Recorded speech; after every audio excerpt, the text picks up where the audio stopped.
ইসলামের শুরু থেকে অথবা পৃথিবীর শুরু থেকে যখন কোনো পরিবর্তন অথবা নতুন কোনো বিষয়ে এসেছে, যুবকরা এটাকে খুব ভালো করে আঁকড়ে ধরেছে। আল্লাহ রাসূল সাল্লাল্লাহু আলাইহি ওয়াসাল্লাম যখন ইসলামের দাওয়াত নিয়ে মক্কাতে আসেন, মক্কার যত নেতারা ছিল, বড় বড় নেতা ছিল, তৎকালীন মক্কার নেতারা কারা ছিল? উতবা, সাইবা, আবু জাহাল, তারা ছিল নেতা। আবু তালেব, তারা ছিল কি মক্কার নেতা, বয়স্ক মানুষ, তারা মক্কাকে পরিচালনা করত। তাদের মধ্য থেকে খুব অল্প গুটি কয়েক লোকের আল্লাহ তাআলা তৌফিক দিয়েছেন ইসলামের, বেশিরভাগই ইসলাম আনতে পারে নাই, পরিবর্তনকে মেনে নিতে পারেন নাই। আর যারা ইসলাম গ্রহণ করেছেন তাদের সবাই ছিল যুবক। আবু বকর রাদিয়াল্লাহু তাআলা আনহু 38 বছর বয়স তখন, উমর রাদিয়াল্লাহু তাআলা আনহু 30-এর মতো বয়স, আলীর বয়স তো 10 ছিল। এরকম বড় বড় যারা সাহাবীরা, যারা ইসলামের প্রথম দিকে পরিবর্তনকে মেনে নিয়েছিলেন, তারা সবাই ছিলেন কি যুবক বয়স। তো যুবকদের দ্বারাই কি হয়? এলাকা পরিবর্তন হয়। আমরা যদি চাই যে একটা রাষ্ট্র, একটা দেশ, একটা সমাজ পরিবর্তন আসবে, আমরা যদি ওই যুবকদেরকে ওই পরিবর্তনের দিকে নিয়ে যেতে পারি, ভালোর দিকে, ইসলামের দিকে, তখন ওই দেশটার পরিবর্তনটা ইতিবাচক হবে। আর যদি ওই যুবকরা থাকে নেতিবাচক, তখন ওই পরিবর্তনটা আসবে নেতিবাচক। তো আসহাবে কাহফের যেই 7 জন যুবক, 7 জন অথবা আল্লাহ তাআলা সংখ্যাটা আমাদেরকে জানান নাই, যেটা বললাম যে আল্লাহ তাআলা অনর্থক একটা কথা জানান নাই। আসহাবে কাহফের কতজন যুবক এটা আল্লাহ তাআলা বলেন নাই, কারণ এটা জেনে আমাদের কোনো লাভ নাই। সায়াকুলুনা সালাসাতুর রাবিউহুম কালবুহুম ওয়া ইয়াকুলুনা খামসাতুন সাদিসুহুম কালবুহুম রাজমান বিল গায়ব ওয়া ইয়াকুলুনা সাবআতু ওয়া থামিনুহুম কালবুহুম কুর রাব্বি আ'লামু বি'iদ্দাতিহিম মা ইয়া'লামুহুম ইল্লা কালিল। আল্লাহ তাআলা ইরশাদ করেন যে তোমাদের কেউ কেউ বলবে আসহাবে কাহফ হচ্ছে 4 জন, কুকুর সহ 5টা, কেউ কেউ বলবে 5 জন, কুকুর সহ 6 জন, কেউ কেউ বলবে 7 জন, কুকুর সহ 8 জন। আল্লাহ তাআলা বলেন যে কুর রাব্বি আ'লামু বি'iদ্দাতিহিম, আল্লাহ তাআলাই ভালো জানেন তারা আসলে কতজন ছিল। এটা নিয়ে তোমাদের চিন্তা ভাবনা করার, গবেষণা করার কয়জন লেখে নাই? এবং আল্লাহ তাআলা চাইলে বলে দিতে পারতেন যে 5 জন, 6 জন, 7 জন। এই যে আগে বললাম, আল্লাহ তাআলা কুরআন শরীফে এমন একটা তথ্য দেন নাই যেটা অপ্রয়োজনীয়। এখন তাদের সংখ্যা, আসহাবে কাহফের সংখ্যা জেনে আমার লাভ কি? বরং আমরা ওই ঘটনা থেকে শিক্ষা নিতে পারি যে যখন সমাজের মধ্যে এরকম অন্যায় অবিচার ভরে যাবে, পরিবর্তনের আর কোনো আশা করা যায় না, তখন যেটা করতে পারি, ওই সমাজে না থেকে আমি যদি আমার এফেক্টেড হওয়ার সম্ভাবনা থাকে, আমি ওই এলাকা ছেড়ে চলে যেতে পারি, হিজরত করতে পারি। ওই হিজরতের যে বিষয়টা আনলাম, তো এই আসহাবে কাহফের যারা বড় বড় বংশধর যে ছেলেরা ছিল, তারা যেটা করে, তারা পরামর্শ করলো যে আসলে আমরা এই শহরে থাকলে আমাদের দ্বারা এই শহরের পরিবর্তন সম্ভব নয়। আমরা এক কাজ করি, হিজরত করি আল্লাহর রাহে, এমন এক দেশে যাই, এমন এক শহরে যাই, যেই দেশে, যেই শহরে গেলে একমাত্র আল্লাহ তাআলার ইবাদত করতে কেউ আমাদেরকে বাধা দিতে পারবে না। অন্যথায় আমরা যদি এখানে থাকি আর আল্লাহ তাআলার একত্ববাদ, তাওহীদের কথা আমরা ঘোষণা করি, আমাদেরকে মেরে ফেলতে পারে, আমাদেরকে হত্যা করতে পারে। শুধু শুধু হত্যা হয়ে তো লাভ নেই। আমি কি করলাম, গেলাম, শহীদ হয়ে গেলাম, এর চাইতে তো লাভ নেই। এর চাইতে বরং আমরা এলাকা ছেড়ে দিয়ে নিজেদের মতো করে আল্লাহ তাআলার ইবাদত করি, আল্লাহ তাআলার ইবাদত করি। তো তারা কি করলেন, ওই এলাকা ছেড়ে চলে গেলেন। চলে গিয়ে এরকম একটা গুহার মধ্যে গিয়ে তারা আশ্রয় নেন। তো ওই গুহার মধ্যে যখন গিয়ে আশ্রয় নেন, ওই তাদের মধ্যে একটা ঘুম আসে। ওই এক ঘুমে তাদের 300 থেকে 309 বছর আল্লাহ তাআলা পার করে দেন। সুবহানাল্লাহ।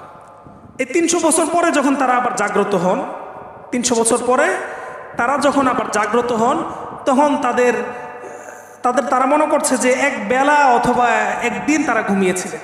কতটুকু? একদিন অথবা এক বেলা, এক সন্ধ্যা ঘুমিয়েছিলেন, তাদের কোনো খবরই ছিল না। তো তারা যখন কি করেন, আসেন, আবার বাজারে আসেন, খিদা লাগছে, কিছু খেতে হবে, তখন তাদের কাছে মুদ্রা দেখে ওই লোকেরা বলে যে এই মুদ্রা তো এখনকার যুগের মুদ্রা না, এটা তো হচ্ছে আজ থেকে আরো 300-350 বছর আগের মুদ্রা। এখন যদি কেউ দোকানে নিয়ে ওই ব্রিটিশ আমলের কোনো মুদ্রা দিয়ে বাজার সদাই করতে যায়, তখন কি তাকে কেউ কিছু দিবে না। ওই মুঘল পিরিয়ডের কোনো মুদ্রা নিয়ে, স্বর্ণ মুদ্রা নিয়ে যদি দোকানে কিছু কিনতে যায়, চাল কিনতে যায়, ডাল কিনতে যায়, দিবে না। ওই 1970 সালের মুদ্রা দিয়েও তাকে রিসেন্ট যে মুদ্রাগুলো আছে, টাকাগুলো আছে, ওইগুলো তাকে ব্যবহার করতে হবে। তো আসহাবে কাহাফের যখন এটা দেখার পর লোকজন তাদেরকে ঘিরে ফেলে যে তোমরা নিশ্চয়ই কোনো গুপ্ত ভাণ্ডার পেয়েছো, নাহলে এই 300-350 বছর আগের এগুলো তোমরা কিভাবে পেলে। তখন তারা তাদের ঘটনাগুলা বর্ণনা করার পর তখন যে বাচ্চা ছিল ততদিনে ভালো বাচ্চা, 300 বছরে ভালো বাচ্চা চলে আসে। একটা সমাজের মধ্যে একই রকম সবসময় চলতে থাকে না।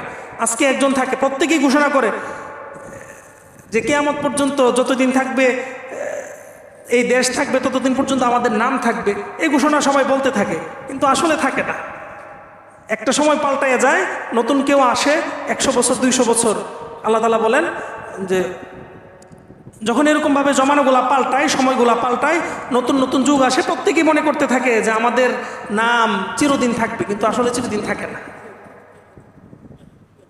আচ্ছা, কুকুরটা যেটা হয় তখন তাদের সাথে যে কুকুরটা থাকে ওই কুকুরটাও তাদের সাথে থাকে, এবং পরবর্তীতে এই কুকুরটা এমনভাবে থাকে যে ওই আবার যখন পরবর্তীতে যায় ওই কুকুরটা সহ একসাথে তারা ঘুমিয়ে যায়।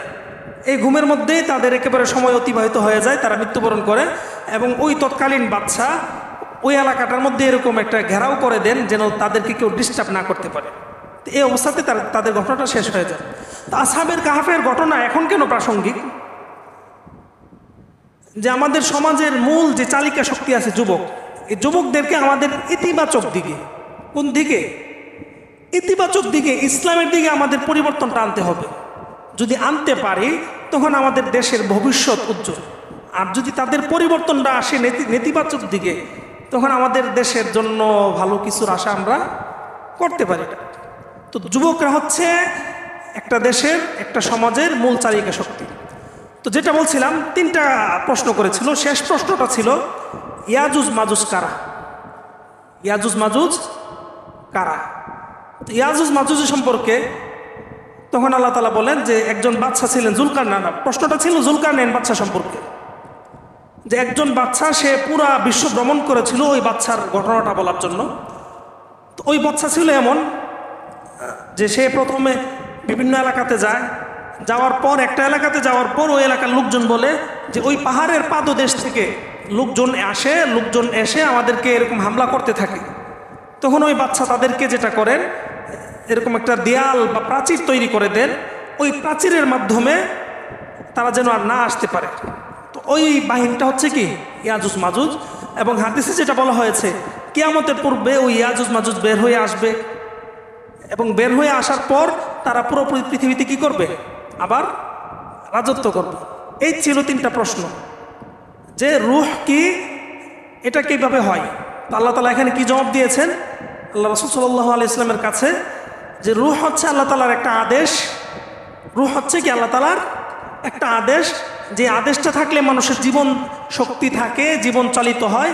আর যখন এই আদেশটা চলে যায় তখন আর তাদের কি হয় না, জীবন চালিত হইতে পারে না। সমস্ত অঙ্গ প্রত্যঙ্গ ঠিক আছে, কিন্তু রূহ নাই, আল্লাহ তাআলার হুকুমটা নাই, সে মৃত। দ্বিতীয়ত ছিল আসহাবে কাহাফের যে ঘটনা, যে কিছু যুবক তারা আল্লাহর নামে বের হয়ে যায়। আল্লাহর নামে তাদের যত আরাম আয়েশের বস্তু ছিল, তাদের ঘর বাড়ি ছিল, তাদের ফ্যামিলি ছিল, সমস্ত কিছু ছেড়ে তারা বের হয়ে যায়। বের হয়ে গিয়ে শুধুমাত্র আল্লাহর জন্য তারা এরকম একটা বিপদসংকুল পথ বেছে নেয়, এবং এটা আল্লাহ তাআলার কাছে এত পছন্দ হয়। তাদের ঘটনাটা আল্লাহ তাআলা এরকম পরে হাজার হাজার বছর যাবত এখন আমরা পড়ছি, এরপরের লোকজন তাদের কথা কি করবে? জানবে। আর তৃতীয়ত যে ঘটনা ছিল ইয়াজুজ মাজুজের ব্যাপারে, একজন নেপরায়ণ বাদশা জুলকারনাইন, সে যেটা করে ওই মানুষদেরকে অত্যাচারের হাত থেকে বাঁচাতে এমন একটা প্রাচীর করে দেয়।